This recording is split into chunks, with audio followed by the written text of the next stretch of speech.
Primero hay que saber qué es una base de datos.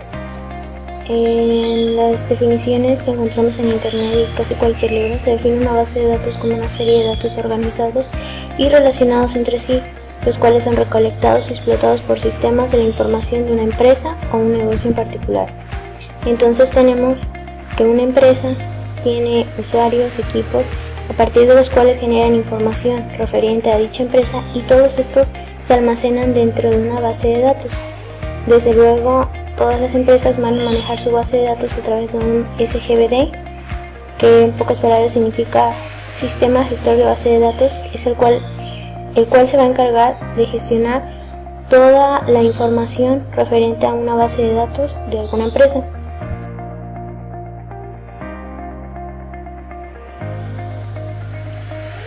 Luego tenemos qué es una base de datos distribuida, que es a lo que se enfoca dicha asignatura. En una base de datos distribuida tenemos una serie de bases de datos que pueden estar distribuidas geográficamente por todo el mundo. Es decir, una base de datos no nada más vamos a manejarla o tenerla de manera local, sino que también se pueden tener en distintas partes, dependiendo estados, localidades o como lo quieran llamar ustedes. Existen los sistemas gestores de base de datos distribuidas. Por encima de esto tenemos un sistema de gestión de base de datos distribuidas, el cual se encarga de gestionar toda la información de estos de manera que en conjunto aparezca como una sola base de datos para que los usuarios puedan intervenirla o utilizarla. Por lo tanto, las bases de datos distribuidas son una colección de múltiples bases de datos que se interconectan y pueden estar extendidas físicamente en varios lugares comunicados mediante redes informáticas.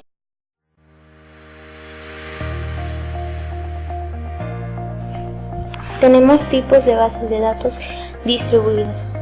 En primera están las centralizadas. Una base de datos centralizada es una base de datos almacenada en su totalidad en un solo lugar físico, es decir, una base de datos almacenada en una sola máquina y en una sola CPU, en donde los usuarios trabajan en terminales tontas que solo muestran resultados. Los sistemas de base de datos centralizados son aquellos que se ejecutan en un único sistema informático, sin interaccionar con ninguna otra computadora. Es decir, si yo tengo una base de datos, solamente va a estar de modo local en mi computadora, no voy a tener comunicación con ningún otro equipo de cómputo. Un ejemplo de base de datos centralizada es tal como aparece en la imagen. Luego tenemos las bases de datos fragmentadas. La fragmentación se refiere al particionamiento de la información para distribuir cada parte en diferentes sitios de la red. La fragmentación es deseable por razones de desempeño. Los datos pueden almacenarse en la localidad donde se utilizan con mayor frecuencia, de manera que la mayor parte de las operaciones sean solo locales y se reduzca el tráfico de red. Esto quiere decir que yo tengo una base de datos y la voy a distribuir en diferentes partes de un disco, a modo de que no haya un saturamiento de la red al momento de solicitar cierto tipo de datos y algunas de esos tipos de cosas. Luego tenemos la base de datos distribuida, desde luego híbrida. Las bases de datos híbridas combinan características de bases de datos relacionales y las bases de datos orientadas a objetos. Manejan datos textuales y binarios, los cuales extienden a posibilidades de consulta. Esta tecnología es reciente y realmente aún existen pocas en el mercado. Un ejemplo de ellas es tal como aparece en el siguiente.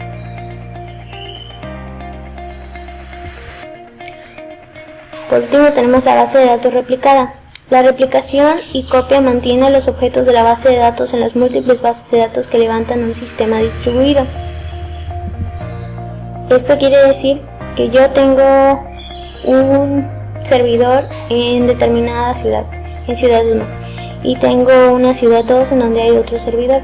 Quiere decir que si alguno de estos dos servidores se cae, al momento de que yo como usuario ingrese algún tipo de información, la información se va a salvaguardar en alguno de los dos servidores, y una vez que se le dé atención al servidor descompuesto, la información se va a replicar automáticamente en dicho servidor, de modo que el usuario no va a tener en cuenta si esto sucede, es decir, que nosotros al ingresar la información no nos vamos a dar cuenta de que un servidor no está en uso, sino que simplemente Si borramos, añadimos o modificamos información, siempre se va a replicar en alguno de los dos servidores dependiendo cuál esté en desuso.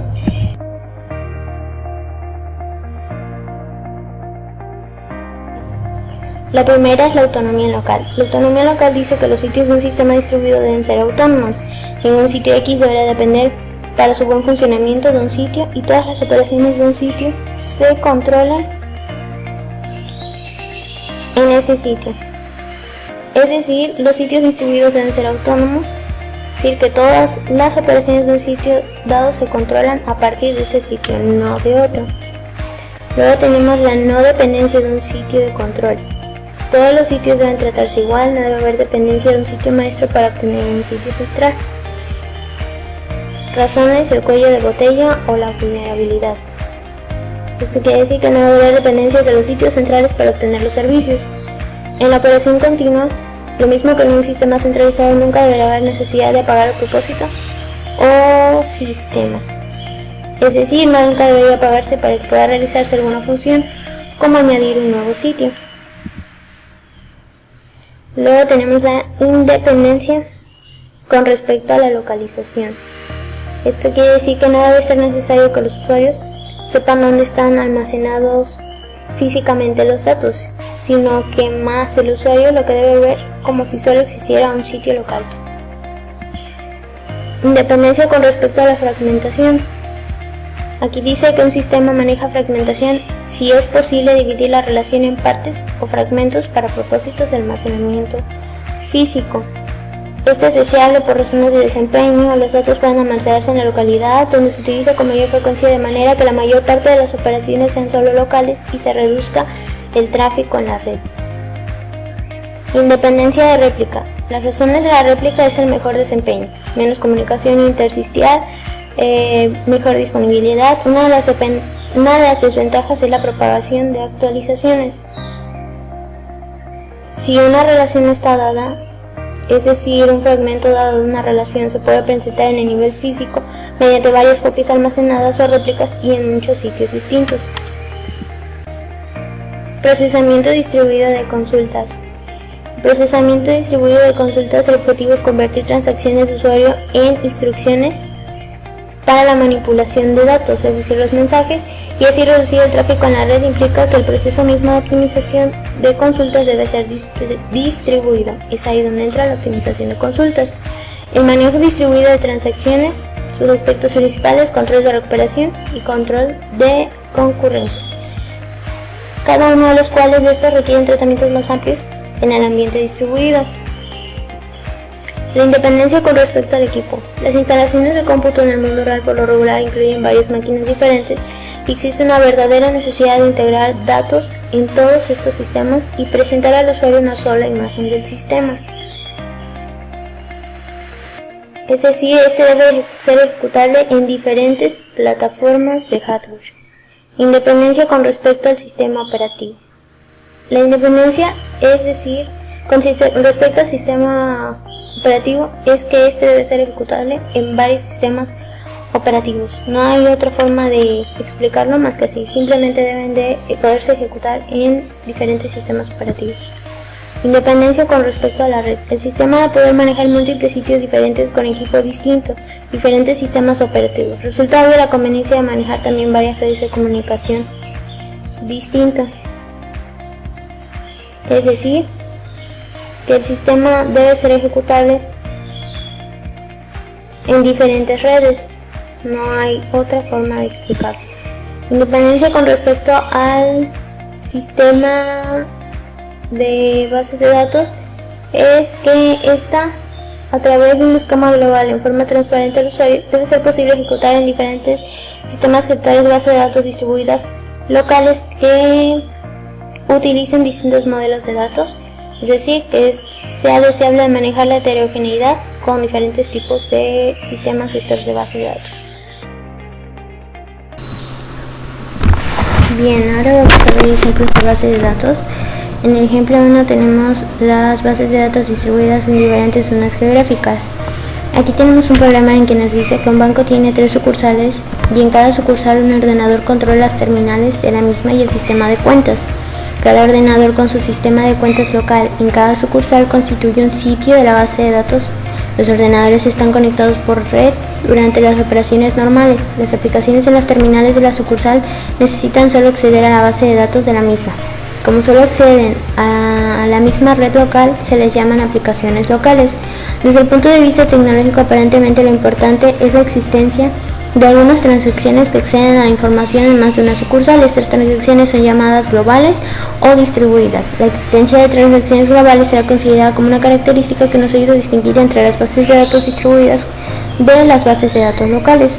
Una típica transacción global sería una transferencia de fondos de una sucursal a otra. Esta aplicación requiere actualizar datos a dos diferentes sucursales y asegurarse de la real actualización en ambos sitios o en ninguno. Asegurar el buen funcionamiento de estas aplicaciones es una tarea realmente difícil. Un ejemplo que vamos a mostrar en la siguiente imagen: los ordenadores estaban geográficamente en diferentes puntos, aunque también pueden estar en una red local. Aquí tenemos nuestro diagrama, nuestras bases de datos y los diferentes puntos a los cuales se va a realizar las transacciones. Esto es a través de una red de comunicaciones. El siguiente ejemplo es una base de datos distribuida en la misma red, es decir, en una red LAN. Consideremos el ejemplo anterior, el mismo banco, el ejemplo previo con mismas aplicaciones, pero con un sistema configurado como en la figura que les voy a mostrar posteriormente. Los mismos ordenadores con sus bases de datos han sido movidos a sucursales a un edificio común y ahora están conectados entre sí en un radio con un amplio ancho de banda. Las terminales de las sucursales están conectadas a sus respectivos ordenadores en LAN y cada ordenador y base de datos constituye un sitio de la red local. Aquí tenemos el segundo diagrama, las bases de datos junto con nuestra red local. Vemos que la estructura física de las conexiones ha cambiado con respecto al ejemplo 1, pero las características de la arquitectura en realidad son las mismas. En particular, los mismos ordenadores ejecutan las mismas aplicaciones accediendo a las mismas bases de datos. La transacción local del ejemplo anterior era una isla local, no por el hecho geográfico, sino por el hecho de que solo un ordenador por base de datos está envuelto en el proceso. Si hay aplicaciones globales, es conveniente considerar este ejemplo como base de datos distribuida, ya que muchas características que el ejemplo previo presentó son aún válidas. A pesar de todo, el hecho de que la base de datos sea implementada en una red local o en una geográficamente distribuida cambia muchas veces el tipo de solución que se busca para dicho problema. Si quieres saber un poco más de la información que te acabo de presentar, las fuentes bibliográficas las dejo en la descripción de este video. Muchas gracias y hasta luego.